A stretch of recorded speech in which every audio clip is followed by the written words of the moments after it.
On our last episode, Sharon Vinderine from Parent Tested, Parent Approved shared her insights on the complexities and benefits of working with third parties to have users test your absorbent hygiene products. Well, on this episode, Sharon will pass along what her and her company have learned about the preferences of absorbent hygiene article consumers and how you can use that information to succeed in the market.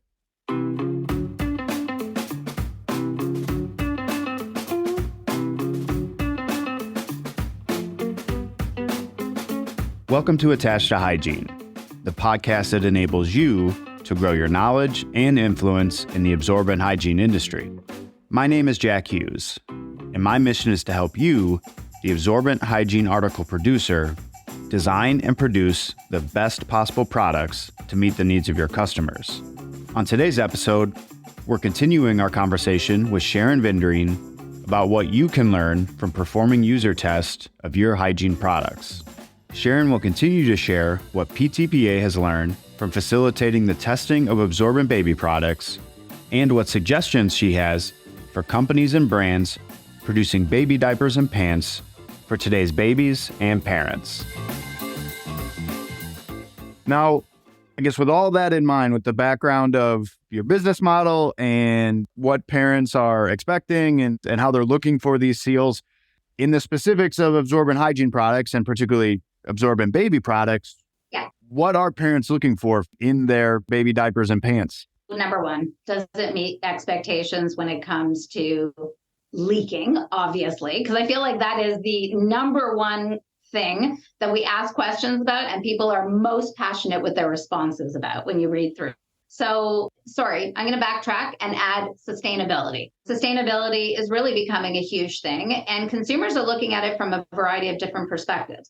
They're looking at it from the perspective of how is this impacting the environment, because they really do care. At the same time, what is this product made of that I am now putting on my child, right? So it's double-sided in terms of their interest in sustainability. So they want to make sure it's leak-proof. They, of course, want to make sure that in terms of how it's interacting with their infant's skin, their sensitivity, making sure there's no rashes, the softness of the product, the adhesive, how it's being secured to the baby, comfort. A lot of times moms will complain that it left marks on their infant, like little crease marks on the baby.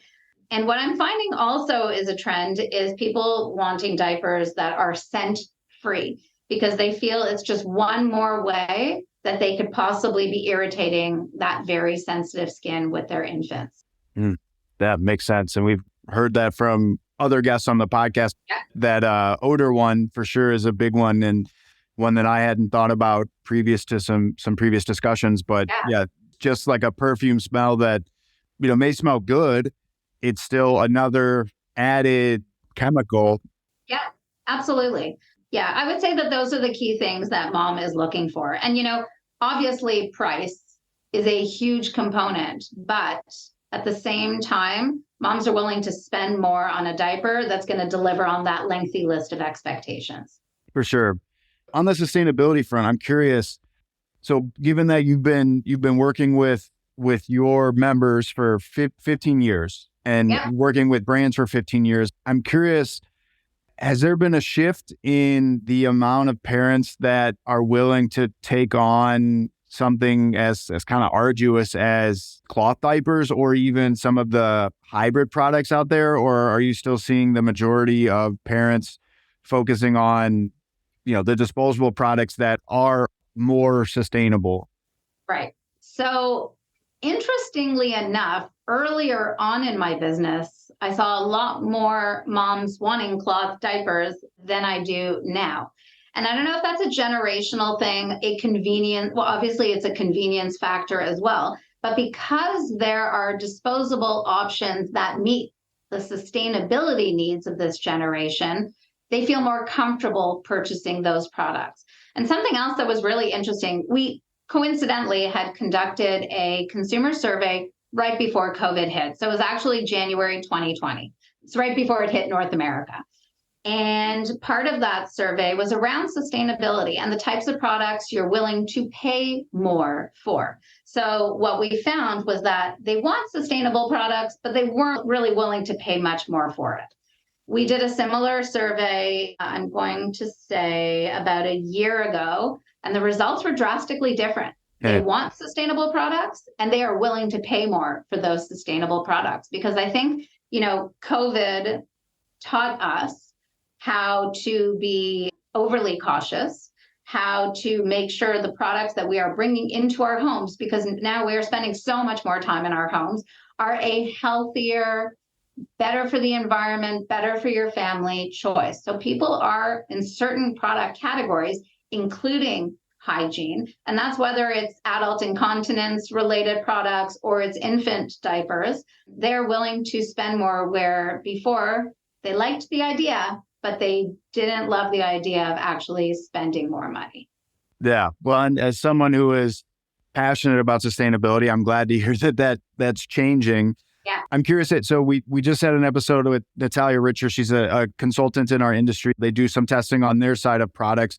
And she mentioned that in her opinion, at least in the US specifically, a lot of the success of sustainable products is coming more from parents who want better, safer products for their babies as opposed to concern for the end of life of that product specifically and how it's disposed of. And I'm curious, are you seeing the same thing, or in your test, is it a balance, or just curious in your data what you're seeing? Sure. So I would say while it leans more towards what's best for our babies, because at the end of the day, there's nothing more important in this world than our children, there is definitely an increase in terms of the concern about the end of life of that product. Like I said, the sustainability factor is definitely scaling up in terms of importance, but I will agree with Natalia. At the end of the day, we want what's best for our family. As much as I am concerned with how I drive an electric car, I'm hoping that has a tiny bit of a positive impact to the environment, but at the same time, I'm going to be doing things that are with the best interests of my family. So I'll make sure it's the safest vehicle, right? That's going to be my priority over electric versus gas. I know a very different industry example, but that just to drill into that point. No, it makes sense. Makes sense for sure. So I guess with all that in mind, are there any trends you see from products that parents seem to really like from in their baby products or in their absorbent baby products? And I guess on the flip side, are there anything that you're seeing that parents really aren't liking right now? So I think what parents are really they're looking for products that are made up of more natural materials, no harmful chemicals, fragrance-free, like I said before, wetness indicators. Those wetness indicators that are becoming more and more reactive, so you don't have to wait for a minute. Once they want something that you can now see in 5 seconds. Yeah. Those are important factors for mom, leak-proof, comfort. The other thing that's a growing trend, and we have a series of clients that have really gone into this trend, like Hello Bello and Freestyle, is moms love the adorable patterns and the ability to customize some of the patterns, but also subscription-based. A lot of companies are moving to subscription-based diapers, which is the ultimate inconvenience because there is nothing worse than being stuck with a baby who's just pooped their diaper and all of a sudden you're like, I have no diapers. How am I even going to leave the house to get to the store? This subscription model is fantastic. It's fantastic for the manufacturer because it keeps it easy and simple for mom. And it's fantastic for mom because she always has what she needs on hand. She doesn't have to drag herself out to a store, or either parent. I shouldn't just say mom. Either parent. They don't have to drag themselves out to a store, make sure that the right diaper size is in stock. This is constantly coming to them. So I see that as a really big trend, the customization of the patterns. Obviously, that's more for mom or for dad than for baby, but the convenience of subscription is a really growing industry. That's interesting. An interesting point on the subscription base, because you're seeing so much of, as you said, particularly in the baby sphere, and Amazon has their subscribe and save, which makes things a lot easier, but there are brands that are dedicated to that, and being able to, okay, every 2 weeks or every week, whatever it is, we're going to get this stock of diapers and we don't have to worry about it when we go to the store. It's got to be one less thing in the myriad of things that new parents have to worry about. That's exactly it. You nailed that. So since you're working with both brand owners and, or producers and parents, I think you have a very unique perspective on the market and the products. Yeah. And so I'm curious, in your opinion, what are the biggest changes or trends you see coming in absorbent baby products in the next 5 to 10 years? Yeah, I think it's very much all the things I just mentioned, the organic products, natural materials, no harmful chemicals. I didn't think wetness indicators were such a big thing, but apparently based on the data we get from consumers, it is a really big thing. Convenience. But I think at the end of the day, because there are so many great options out there, I think price is absolutely going to play a huge factor in which diapers become the winners over time. Because I feel like over the next 5 to 10 years, most diaper companies, I believe, are going to be creating a diaper that matches with all of these sustainable concerns, right? Mm. So price is going to be a huge factor. If you have 20 to choose from, they all perform similarly well, you are going to pick the more cost-effective diaper. So figuring that part out as a manufacturer is really important. How to create something that mom can feel 100% safe about. Those are going to be the most important things to really reassure mom that what she is putting on her baby is completely safe, and she will not have to worry that, later on she's going to find out she's been doing something potentially harmful to her child. For sure. I'm sure that brands love to hear, as you mentioned a few minutes ago, that at least on the sustainability side, we're kind of hitting that tipping point where parents are willing to pay for sustainability, because it's obviously not always been the case. And so they can start to justify making the investments in sustainable materials and the products and all that, because that probably even 2 or 3 years ago, as you said, that wasn't the case. Pre-COVID, your survey, that wasn't the case. And I'm sure you're familiar with Amrita Saigal, the CEO of Kudos. We had, and founder of Kudos, we had her on the show, and she talked about, it's really hard for producers because, you have to find this balance of the price, which is the, outside of leaks, is incredibly important, but sustainable materials cost a lot of money, and absolutely the supply isn't always the greatest at the moment. Yeah. And so they're going to have to pay more for those, and these businesses have to make money, in order to be sustainable from a survival standpoint, you have to make money. And so there's a lot of challenges. And so, I'm sure the brands are loving to hear that parents are willing to pay more for it, but it's not going away. It's not kind of a flash in the pan. Yeah, and Kudos is absolutely right. And they are actually a recipient of the Parent Tested, Parent Approved Awards. There you go. So great brand that you mentioned. It's across the board, across industries. In the past, let's look at cosmetics, for example.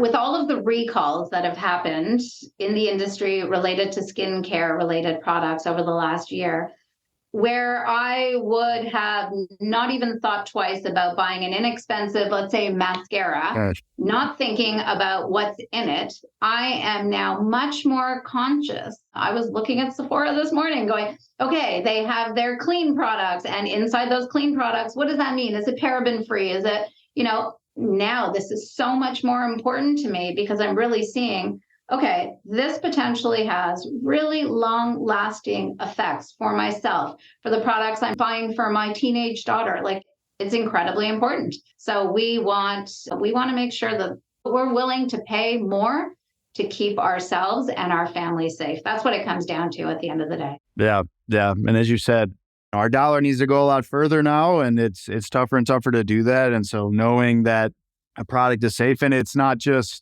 more people have the ability to, I guess, invest in a product that doesn't just meet the bare minimum. It's got to, there's a lot of other needs it needs to meet. Yeah, 100%. I mean, when I think about all of the things that touch our body, it's incredibly important to make sure that it is the safest possible thing. We have one life to live. Let's live it in the healthiest, safest way possible. Absolutely. All right. My last question here is kind of a message from you to our target audience. And our target audience are the producers as well as companies like Bostic that are their suppliers. Yes. But, the key players in the absorbent hygiene production area. And so if you could have them walk away with 2 or 3 pieces of advice that they should focus on moving forward in order to meet the needs of parents like those in your member pool that are buying products, what would those 2 or 3 things be? Okay, so you mean other than coming to us and getting those products parent tested, parent approved, right? That's number one. That's number one, 100%. And that goes for the manufacturers and that goes for the brand. So I'm going to say it's one key thing. It is more expensive right now to change the way you are making a product.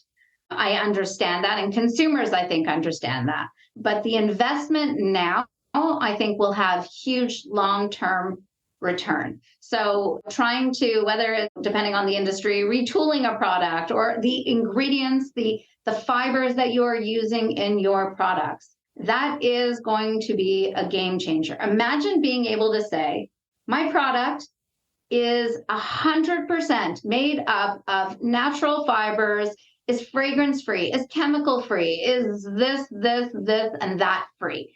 Dyes and things like that. I know I mentioned patterns are really cute, but I think that's one more chemical. There's a dye that is going to make those patterns, right? So I think the investment now will have a long-term payoff. I think the manufacturers are a little bit hesitant because they're still not sure that consumers are going to be willing to pay what it's going to cost to develop that type of product. Yeah. And I understand that concern, and keep making the products that you're making now because there's a lot of great ones out there. But at the same time, I think there needs to be an investment in the type of product that we've talked about today, that mom can just feel like, I'm not going to have to worry about this product. I'm not going to have to worry about a recall, a reaction, discomfort, leaking, all of those things. I'm going to be buying the perfect diaper. Absolutely. And I imagine maybe as opposed to even 3 years ago, that return window is going to be quicker than it was, and so, yes, it's an investment. Yes, it's not easy, but it's going to pay off a lot quicker than it would have even 5 years ago. You got it. I absolutely agree with that. And if it's the perfect diaper and parent tested, parent approved, well, I mean, we have a winner there, folks. Juggernaut. It's a juggernaut. Well, that was all I had. Sharon, thank you so much for joining the show today. And I can't wait to, now I'm following you on social media. I can't wait to see more of the information that you and PTPA are putting out there. And just want to, again, thank you for coming in and sharing your insights from all your members to our audience. This was great. I really enjoyed our conversation. Thanks for the opportunity. So there you have it. The last 2 episodes should have given you a good sense what benefits can be had from partnering with a third party to user test your products, and what learnings and recommendations can come from performing those tests. Attached to Hygiene is brought to you by Bostic and is hosted by me, Jack Hughes. It is produced and edited by me with the help of Paul Andrews, Michelle Tonkovitz, Emery Chernus, and Nikki Ackerman at Green Onion Creative. Our post-production is done by Podcast Boutique. Our theme music is by Jonathan Boyle. Once again, we'd like to extend a special thank you to our guest today, Sharon Vinderine. You can follow Sharon and Parent Tested, Parent Approved on LinkedIn for more insights on the brands and companies they are working with and the feedback those brands are receiving from their target consumers. Thank you for listening, and we'll see you next time.